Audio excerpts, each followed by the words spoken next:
काल परवा मागे राऊत साहेब आणि एकनाथ शिंदे साहेब समोरासमोर आले. हो, आज मी एकनाथ शिंदे साहेब म्हणतोय. कारण त्या प्रसंगातल्या भेटीत शिंदे साहेबांच्या चेहऱ्यावर ज्या प्रकारचे भाव होते, जसं राऊत साहेब त्यांच्या समोर आल्यानंतर त्यांना ते सामोरे गेले, नमस्कार केला, हात मिळवला आणि दोघांच्यात बोलणीसुद्धा झाली आणि तिथे असलेल्या त्या चॅनलच्या स्टाफला पण ते बोलले, की ते आमचे खूप जुने मित्र आहेत.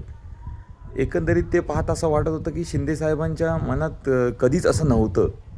कदाचित त्यांच्या मनात ही गद्दारी करणं, पक्ष फोडून बाहेर पडणं, ह्या सगळ्या गोष्टी नव्हत्याही सुद्धा असतील.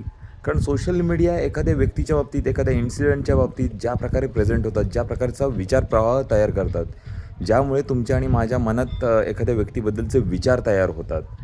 तर कदाचित ते तसं असू शकतो, प्रोपोगंडा असू शकतो, एखादी मोनोपॉली असू शकते, एखाद्याचं जाणून-बुजून चारित्र्य खराब केलेलं असेल, एखादा पिक्चर, एखादा इमेज त्याच्याबद्दल तुमच्या मनात तयार केलेली असेल.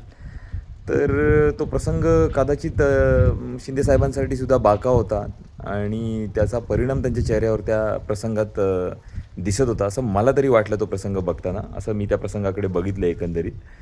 सो सोशल मीडियावरती जे काही तुम्ही ऐकत असाल किंवा पाहत असाल, तर त्याला सामोरं जाताना प्लीज 10 वेळा विचार करा.